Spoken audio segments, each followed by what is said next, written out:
Hello दोस्तों, story Bhanu के YouTube channel पर आपका स्वागत है। अगर आप इस चैनल पर पहली बार आए हैं तो कृपया चैनल को सब्सक्राइब कर लें। आज की हमारी कहानी का नाम है टेडी बियर मैं भूत। तो चलिए कहानी शुरू करते हैं। राधिका अपने पति अरुण और 4 साल के बेटे नन्हे आर्यन के साथ एक छोटे से शहर में रहती थी। उनका जीवन साधारण लेकिन खुशहाल था। आर्यन को खिलौनों का बहुत शौक था और उसकी सबसे प्रिय चीज़ थी उसका टेडी बियर, जिसे वह टॉनी कहता था। टॉनी के बिना आर्यन का दिन पूरा नहीं होता था। वह उसे खाना खिलाता, सुलाता और यहाँ तक कि अपने सारे राज भी उसे साझा करता। एक दिन राधिका ने बाजार में एक पुराने खिलौनों की दुकान देखी।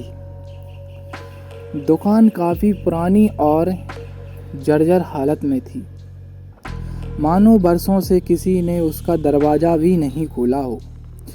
उत्सुकता बस यह वह अंदर चली गई। वहाँ से उसे एक और टेडी बियर दिखा, जो उसके बेटे के टॉनी की तरह ही दिखता था, लेकिन इस टेडी की आंखों में कुछ अजीब सी चमक थी।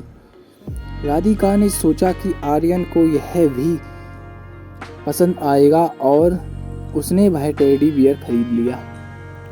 घर लौटकर उसने अपने टेडी बियर आर्यन को दिया। आर्यन खुशी से उछल पड़ा और उसी समय उसने उसे अपना नया दोस्त बना लिया। रात होते ही राधिका और अरुण ने आर्यन को उसके कमरे में सुला दिया और खुद भी सोने चले गए। लेकिन आधी रात को अचानक राधिका को महसूस हुआ कि कुछ गलत है। उसने आर्यन के कमरे की तरफ देखा तो पाया कि उसका कमरा खुला हुआ था और आर्यन बिस्तर पर नहीं था। राधिका और अरुण दौड़कर आर्यन के कमरे में पहुंचे। उन्होंने देखा कि आर्यन अपने पुराने टॉनी के बजाय नए टेडी बियर को कसकर पकड़े हुए है और उसे घूर रहा है। उसकी आंखों में डर का साया साफ दिखाई दे रहा था। राधिका ने आर्यन को उठाया और उससे पूछा कि क्या हुआ। आर्यन ने कांपते हुए कहा, मम्मा, यह टॉनी नहीं है, यह कुछ और है। राधिका ने उसे समझाने की कोशिश की कि यह भी टॉनी जैसा ही है, लेकिन आर्यन ने जिद पकड़ ली कि वह टेडी बियर नहीं चलता। राधिका को यह थोड़ा अजीब लगा, लेकिन उसने इसे नज़रअंदाज कर दिया और सोने चली गई। अगले कुछ दिनों में घर में अजीब घटनाएं घटने लगीं।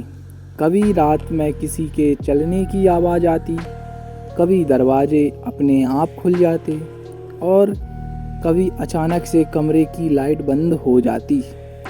अरुण ने सोचा कि शायद ये सब हवा के कारण हो रहा है, लेकिन राधिका को शक होने लगा कि कहीं ये नया टेडी बियर ही तो नहीं है जो सब कुछ कर रहा है।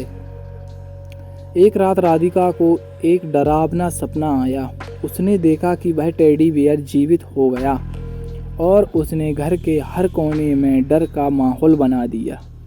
उसने देखा कि टेडी बियर की आंखें खून जैसी लाल हो गईं और वह आर्यन की ओर बढ़ रहा है। राधिका अचानक से जाग उठी। उसका दिल तेजी से धड़क रहा था और पसीने से भीगी हुई थी।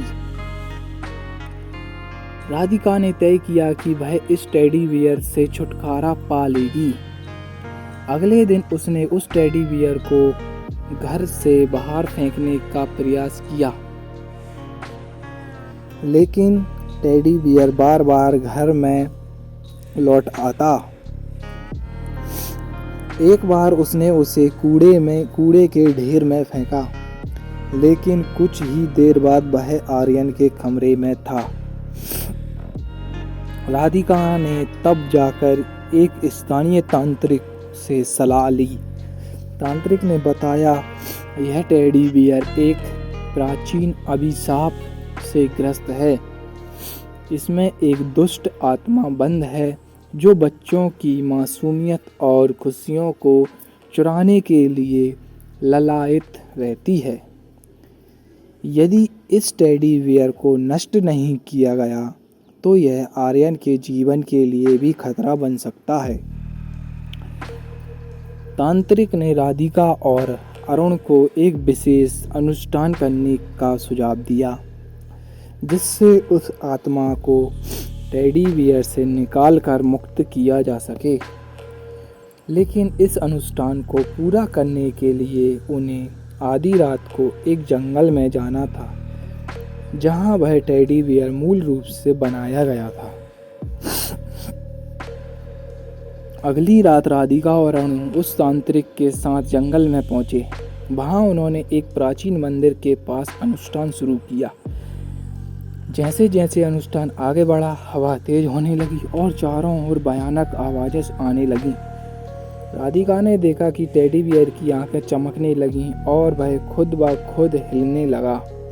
तांत्रिक ने मंत्रों का उच्चारण किया और अंत में टेडी बियर को आग में डाल दिया।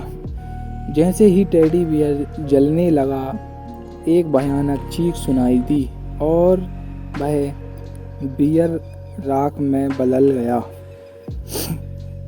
उसी पल हवा थम गई और सब कुछ शांत हो गया। राधिका और अरुण ने चैन की सांस ली और घर लौट गए। अगले दिन से घर में सब कुछ सामान्य हो गया और आर्यन भी फिर से खुश रहने लगा। लेकिन राधिका अब भी सोचती थी कि उसने उस पुरानी दुकान से टेडी बियर क्यों खरीदा था।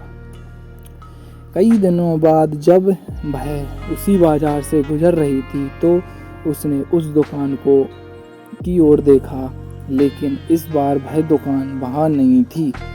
वहाँ केवल एक खाली जगह थी, मानो वहाँ कभी कोई दुकान थी ही नहीं। राधिका ने उस दिन के बाद कभी किसी अजीब वस्तु को अपने घर लाने का साहस नहीं किया।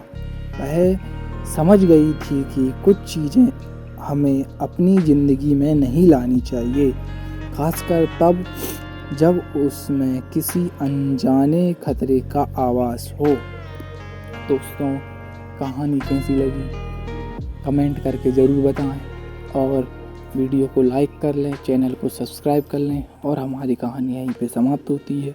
वीडियो देखने के लिए धन्यवाद।